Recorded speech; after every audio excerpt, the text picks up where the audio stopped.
Good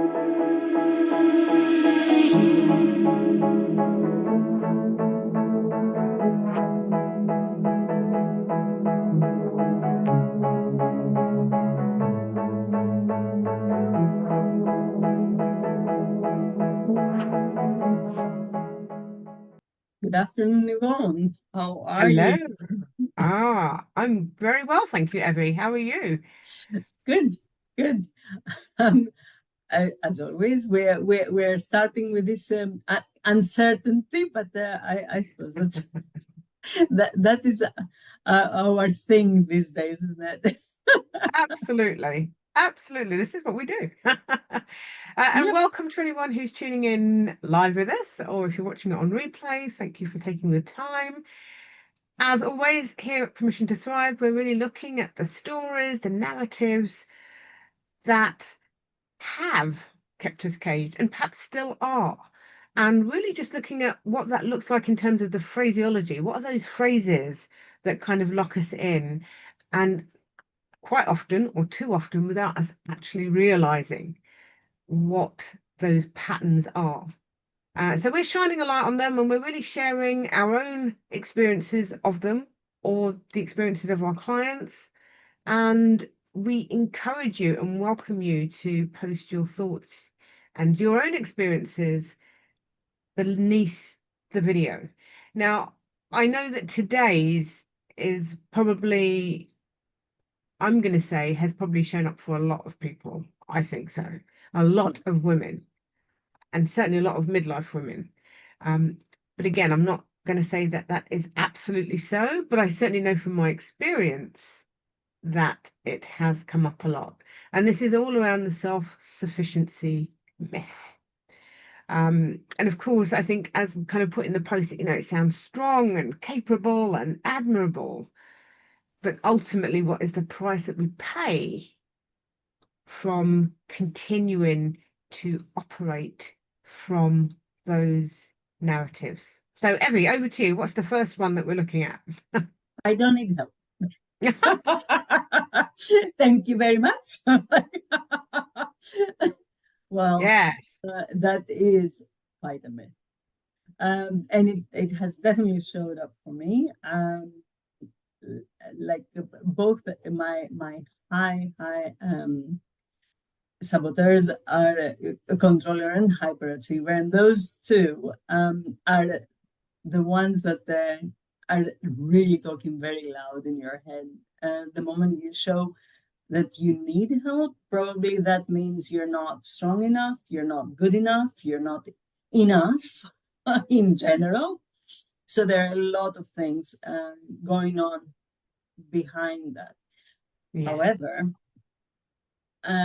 having seen how the world works when you ask for help and when you are collaborating, when you are doing things together, I can definitely tell it is like a day and night, the difference. And there is so much more you can do, so much more impact you can have, so many more things you can create if you take that first step and ask for help. So yeah, I definitely went for a very long time thinking that no, I'll do it and I don't need to ask anyone for help. And I think nowadays, as I unpacked this a bit more, it felt more like, okay, I don't need help because if I ask for help, apart from the fact that people will think I'm not efficient, they will also criticize me. So that I'm opening myself to criticism. And that's not on. I don't want it.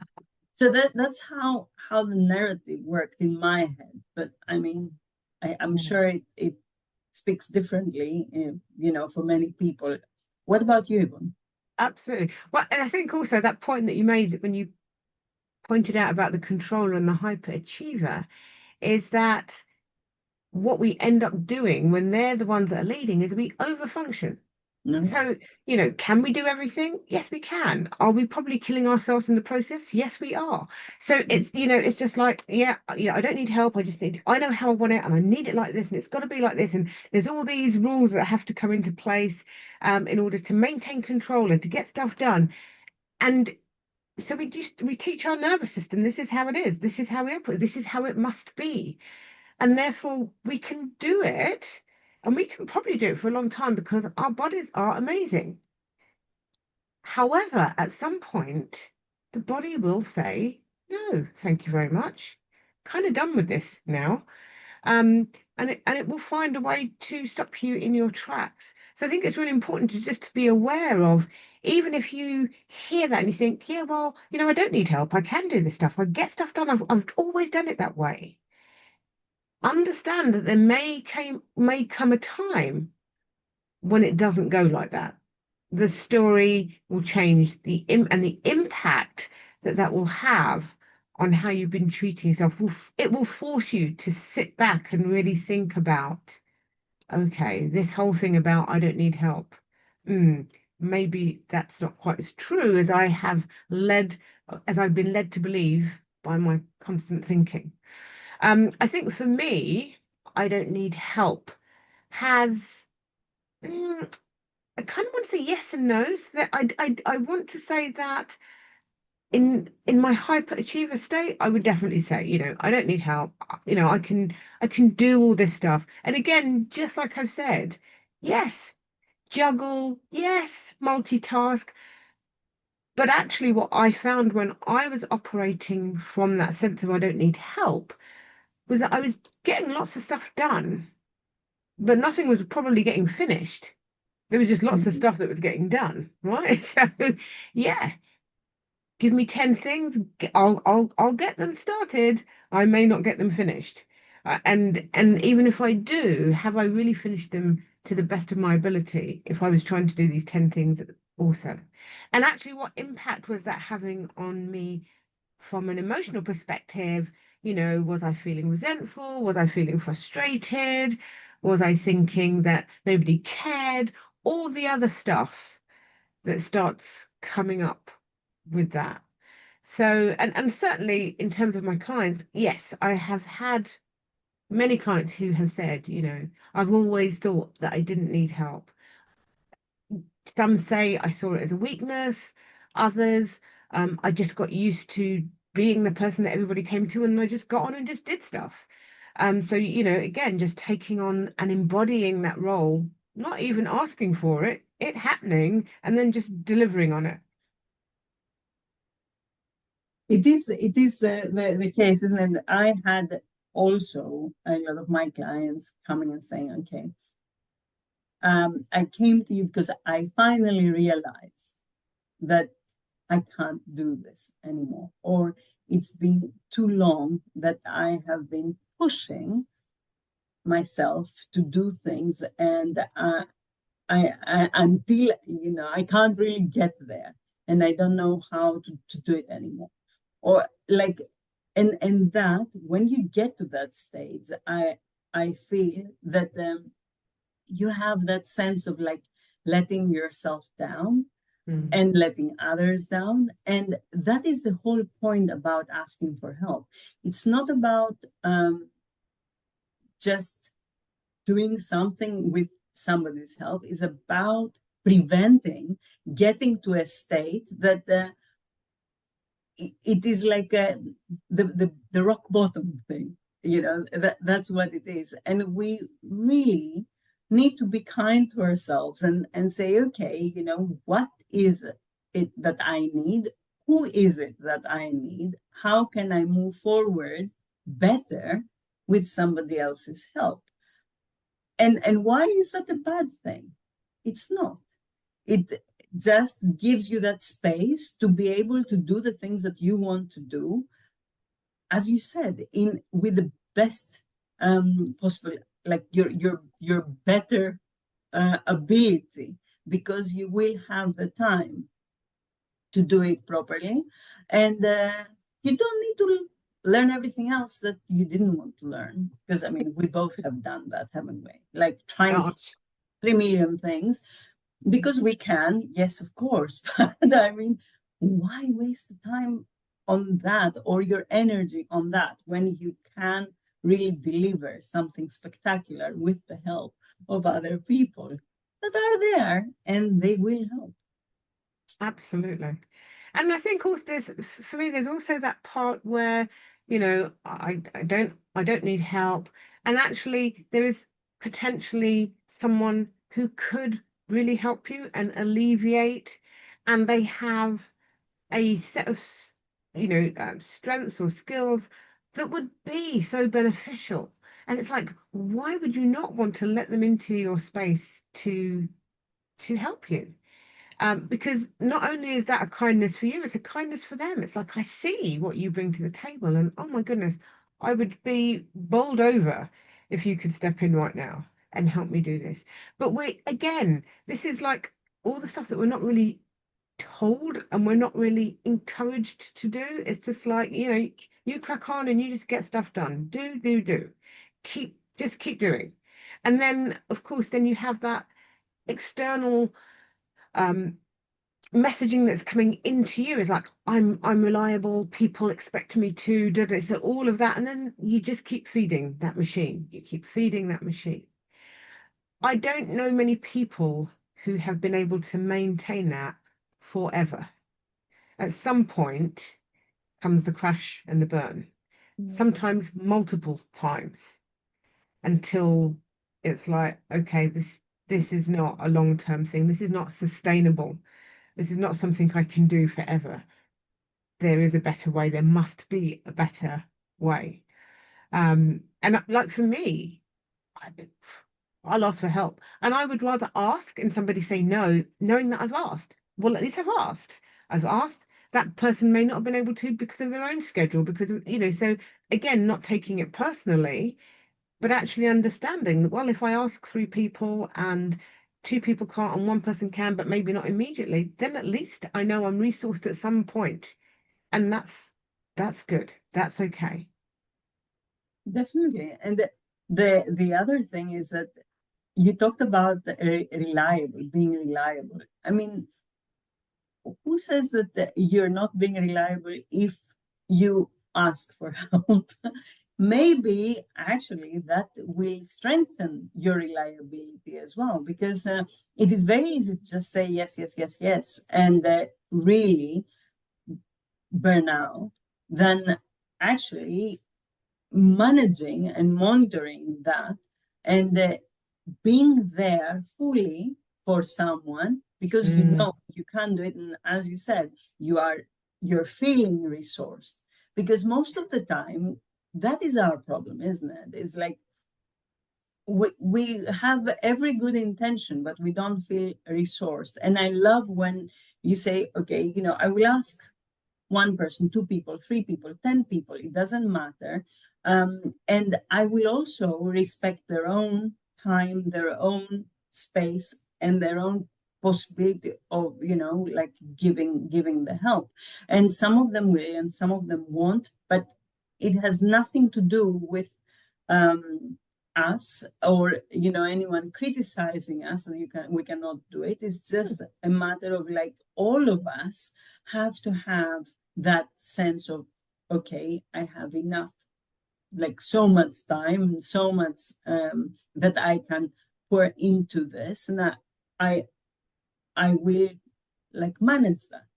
yes. And this is the thing, we tend not to be able to manage how much of us, of our time, of our effort is going out there.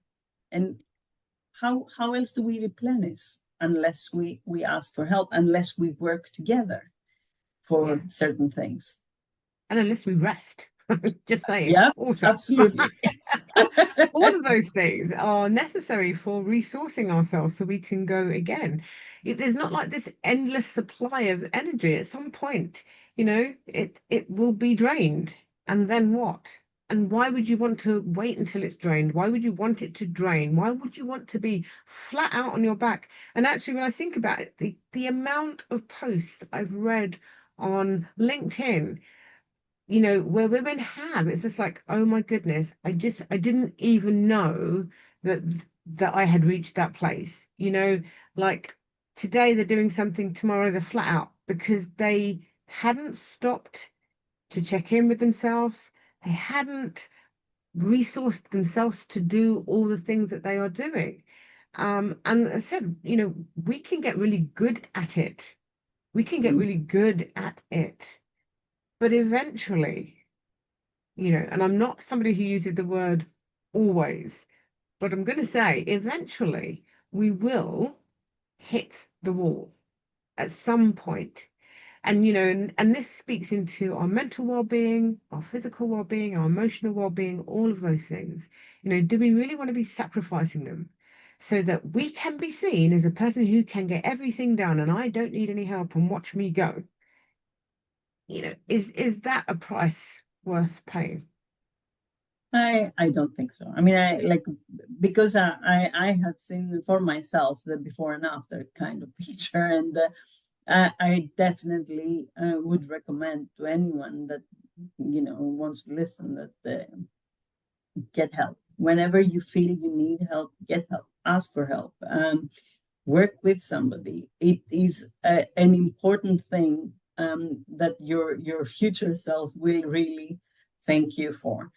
And at the end of the day, nowadays, because of all this I don't know, information that we are bombarded with, pictures we are bombarded with, Mm, everything is coming our way. And yes. also there is the comparison that is Mm, happening, and it is very hard to think or to see the reality of what is happening in front of you. And even video nowadays, we can't really believe anything. So it is very important to have that um, check in with our own selves, and yes. see what it is that we feel, how it is that we show up.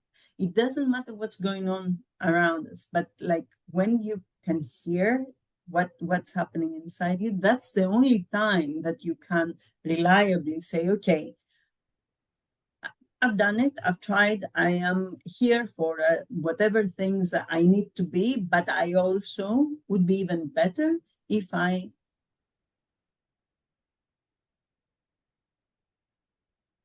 got somebody to collaborate with, if I, called a friend. So that's how I see things.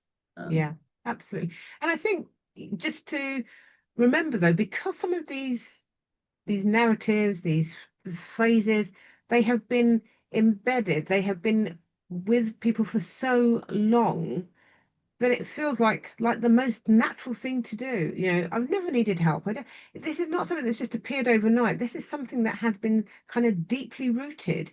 And so I know even when I say, okay, let's just slow down and let's just pause. That in and of itself can like drive somebody insane because it's like, I don't even know what that means. What do you mean slow down and pause? I've got stuff to need because it's so deeply in the body of as a way of operating. And so even having to gently be able to maneuver from that go, go, go speed down into a place where you can, okay, let me take this pause. And okay, now let me just check in and see. I mean, that in and of itself is a piece of work. It's a piece of work. Um, and I'm just saying that because I know that it can sound really kind of throwaway and easy to say, you need to rest, you need to slow down, Yeah, it all sounds great, but when you are wired for speed, when you're wired for speed, that almost seems like a whole other language of Yeah. which the body hasn't understood yet. Um, anyway, we're going to leave that phrase there and let's move on to the next one, which is I can't rely on anyone. And yeah, this is another interesting phrase. And definitely one that I have used. This is very kind of victim language, but also judge language, Um, literally telling yourself that, you know, people aren't reliable. People aren't reliable. And it literally, if I don't do it, who's going to do it? So it's not even a case of I really want to do it. It's I have to because nobody else is going to do it with me or for me. Yep. Have I used this phrase before? Oh my goodness, absolutely. 100%.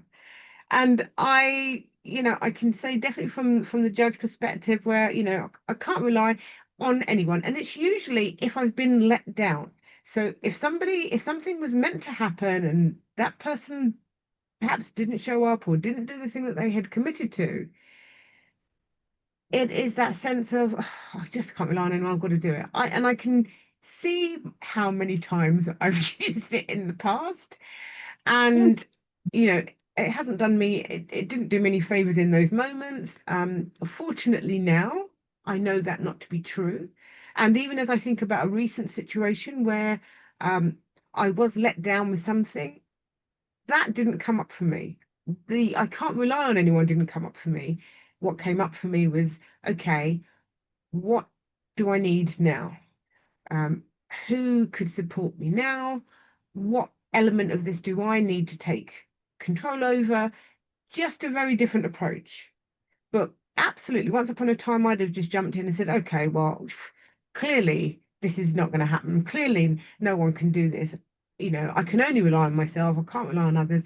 I'm going to do it all, and be able to do it. But actually, what's the price that you pay? No, Even if I didn't burn out, that I allowed myself to feel that I was the only person I could rely on was for me disconnecting me from others and sort of sending other messages to myself that um, people aren't to be trusted. I can only rely and trust on myself. I mean, it's bonkers. Um, and I know how it comes up because I've experienced it. However, we have to question these things when these messages come up for us. Is that really a truth? Because now I can sit and I can point to many times when I've been able to rely on others. Many, many, many times. And all those times when I thought I couldn't, if I'd have sat down and sat with it, I'd have been able to point out, oh my goodness, what is that all about? Of course you can. Look at when somebody did this. Well, look at when somebody did that. A million times over. it is very interesting because it is a generalization, and when we use generalizations like this, it's sort of like they close the door, don't they? It's like what does anyone mean? What does always mean? What does Yeah. all these things that really, yes, okay, somebody might have let us down for whatever reason, but we don't need to take that on board as like a failure or as something bad from somebody's part. Maybe they were not able to do it for whatever reasons, but somebody else will be able, or at some point somebody else will be able to help us, or what we've learned we can take it with, like you said so nicely, and learn from it, and move forward and get, like, be more clear about the help that you need, and make something better. So it is these things we need um to look for and to really use for our own like I won't say betterment, it's not the right word, but like to make us feel that okay, we're moving forward. We don't leave or let this kind of myths keep us in that stage where we feel frustrated, there is no growth, and all we're doing is that we let ourselves down once again, and we don't really deliver on what we want to deliver, right? Yeah. There's again, week on week, all of these phrases that we talk about, there is the importance of stopping long enough to hear what you're telling yourself.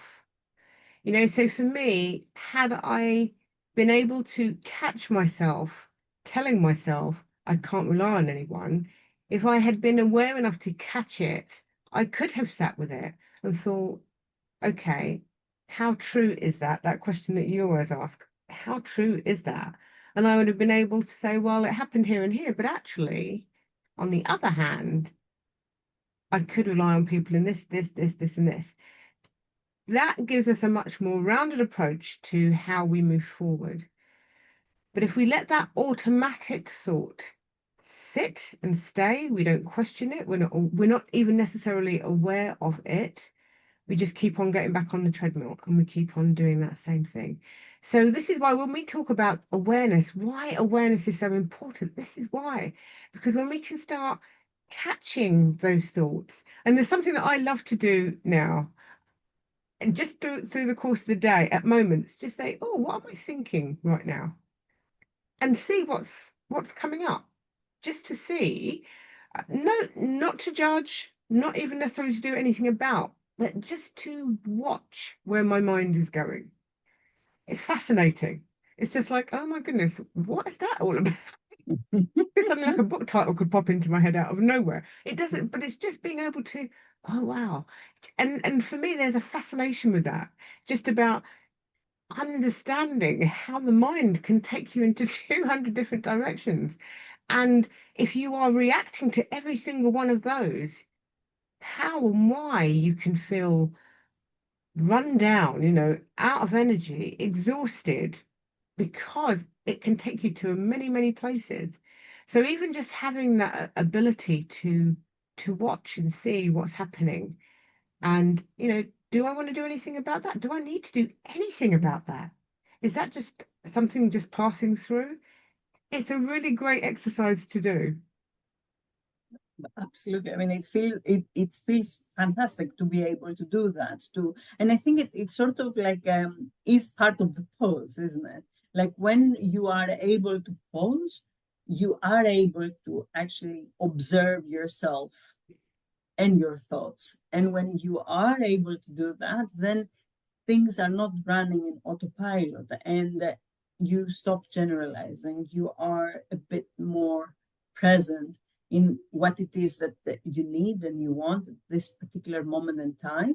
And then it is much easier to also ask for Yes. the help that you want, the right people. And some people might let you down, but also they might let you down just this once and they might come through another time for something completely different. You never know really what everyone is going through. And it is important to allow for that space as well, isn't it? Yeah.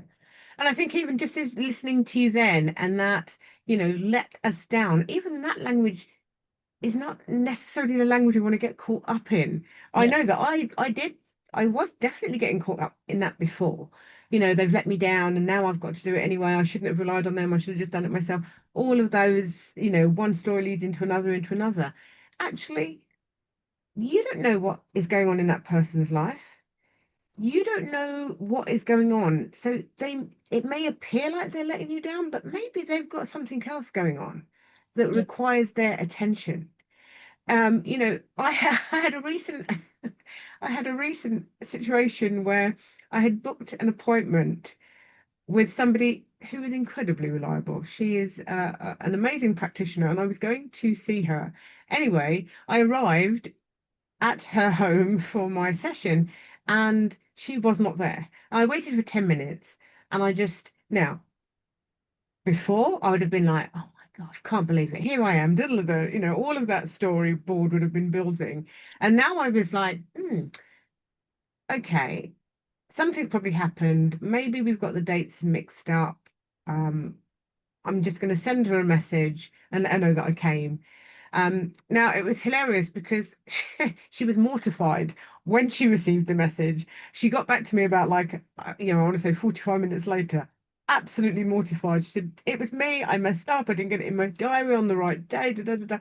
And I'm just like, because we're human and we make mistakes. Absolutely. So sometimes it's even just like wanting to cut people a bit of slack. What, you For know, sure. and stop expecting or thinking the worth of somebody because, and it's easily done. And if our plates are full, and that's the other thing, if we've got a lot going on, how easy is it to let something slip? It happens. And then somebody thinks, oh, they let me down. And actually, it's not. I just had a lot on my plate, and I didn't do that intentionally. There was no intention with that. It happened, and Yep. I can apologize for that. So I think that all of the language that we're using, we have to really think about, somebody says they're going to do something, then they can't, instead of demonizing them, really have have an understanding of, have they let me down because they've let me down, or is it they had something else going on? Was there more going on that I'm not aware of or wasn't aware of? And actually, that's okay because that's life. Yes, for sure. And I think that I mean, with this example you gave, I think we can close this session for now, this discussion, because it is quite clear that we all have uh, probably had a moment where we didn't completely, showed up as we were expecting ourselves. So it is okay. It is It absolutely happens. okay for all of us. It happens. Exactly. It happens, and best will in the world, it can still happen.